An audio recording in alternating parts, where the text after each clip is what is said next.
Gonna show you how we finish a quest in Nebraska.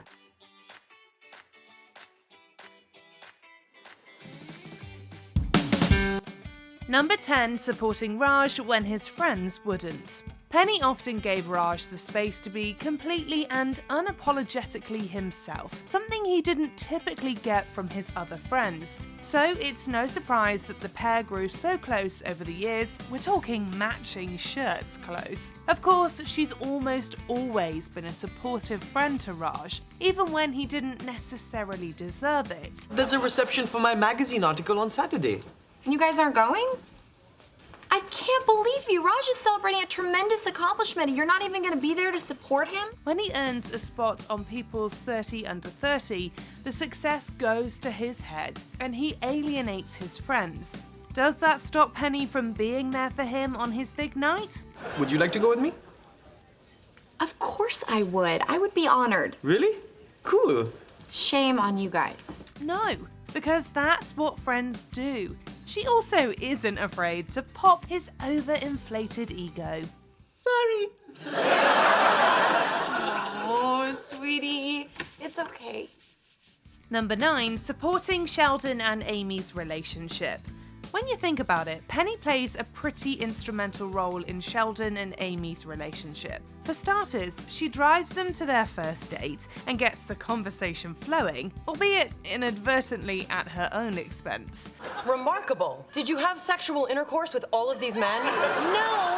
Now, although that number would be fairly easy to calculate. Once Shamey becomes official, Penny basically becomes their relationship guru. She keeps Sheldon in check, makes sure Amy gets the respect she deserves, and even helps them prep for their big night. I mean, we talked. I told him what women like, and after he stopped giggling, he seemed pretty sure of himself. She also uses her street smarts to fend off threats like Ramona Nowitzki. And let's not forget, she's somewhat responsible for this memorable moment as well. Put on me, put on me, put on me, put on me, put on me, put on me, put on me.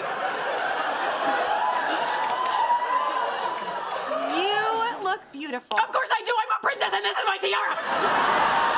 Who needs Cupid when you have Penny in your corner? Number 8, babysitting for Howard and Bernadette. When picking someone to watch your kids, you probably wouldn't choose the person who considers not throwing rocks at them the bare minimum. How do you feel about children? They're okay, I guess. I mean, if I saw one, I wouldn't throw a rock at it. But if that's how Penny truly feels, we'd say she's a pretty exceptional friend for volunteering to watch Hallie when Howard and Bernadette are on bed rest, especially since they underestimate her and even send reinforcements. Well, she proves them wrong, and then some. Penny actually nails babysitting duties and clearly does it with a lot of love. But I'm here for you, and I would never let anything happen to you because your Auntie Penny loves you so much. Mama.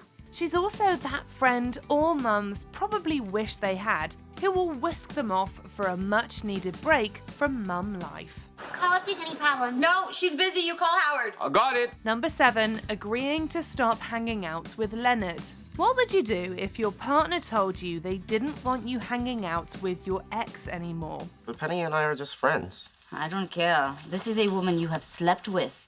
If you want her around, then I have to wonder if maybe you're not ready to move on. Perhaps, like Leonard, you'd be so racked with guilt and confusion that you wouldn't know what to do. In that case, it would sure help to have a friend like Penny on your side. She's no stranger to relationship politics and come to Leonard's rescue. Okay, look, I happen to like your girlfriend. And she likes you. No, she doesn't. Not really, no.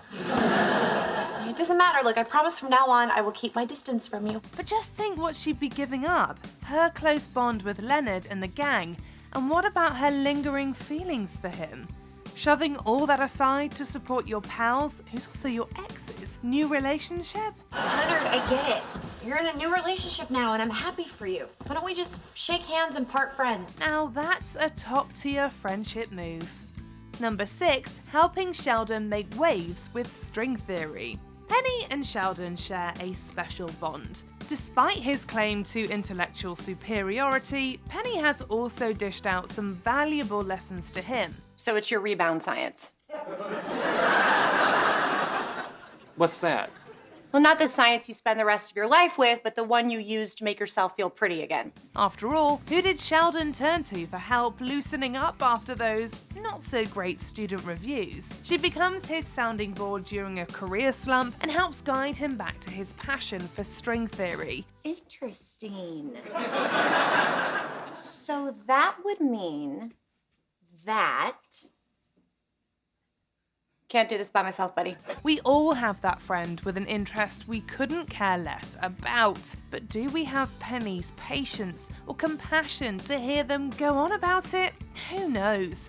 All we can say is that she deserves much more than a footnote in that memoir he's talked about writing. We get around that by considering them as sheets.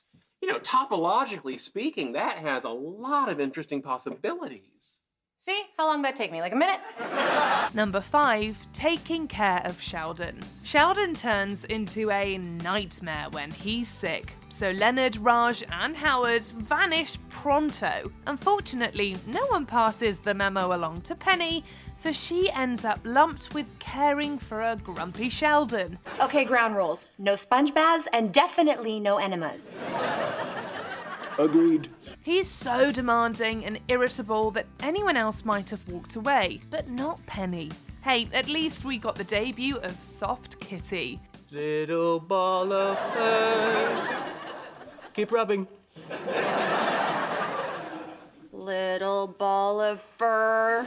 She's also super kind to Sheldon when he gets locked out of his apartment. Knowing he struggles with the smallest changes, Penny tries to make him as comfy as possible, but he doesn't make it easy. Still, another round of Soft Kitty works like a charm. Happy kitty, sleepy kitty, purr, purr, purr.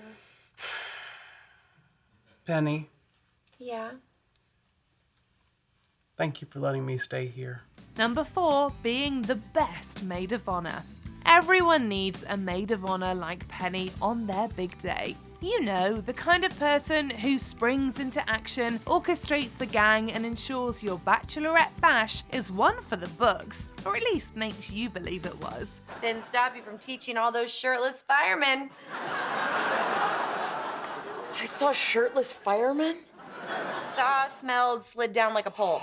Anyway, Penny has tasks for everyone, and she's determined to see this day go off without a hitch. She even picks up Amy's parents, which turns out to be quite the wild ride. Of course, the most epic moment is when she puts Amy's mom in her place. Sit down!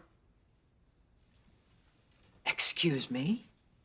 Sheldon loves Amy, and he would never hurt her on her wedding day or any other day, so park it! Plus, when the couple gets sidetracked by science, Penny jumps in and gets the show back on track. We have our whole lives to do science together. Let's get married. Number 3, helping the guys on their quest. If there's one thing we learned about Penny, it's that you don't mess with the people she cares about.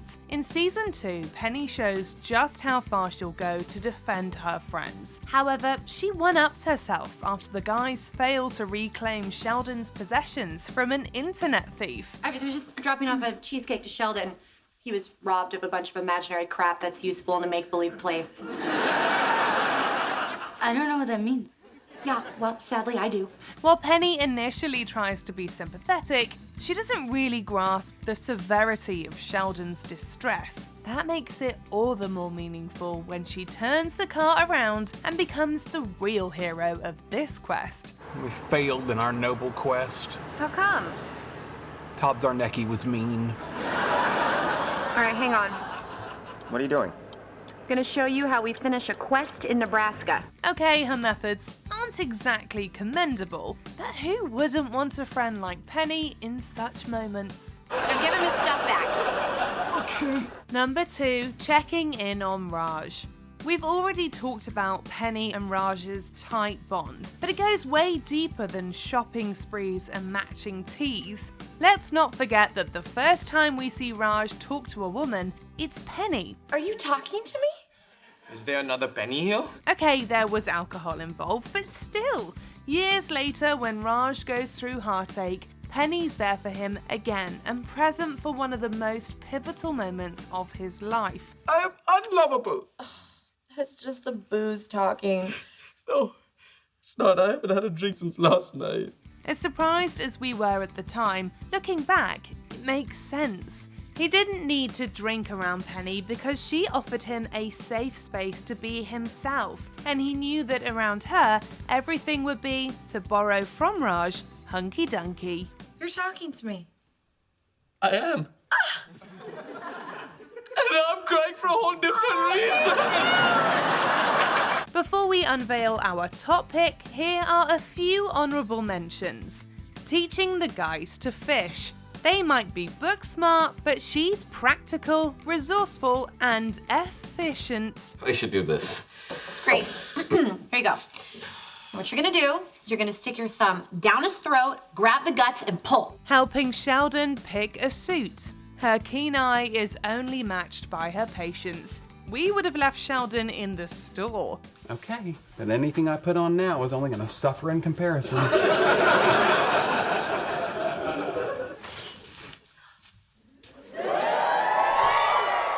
This is absurd. I look like a clown. It's a Saturnalia miracle. So this is what they mean when they say it's the thought that counts. I possess the DNA of Leonard Nimoy?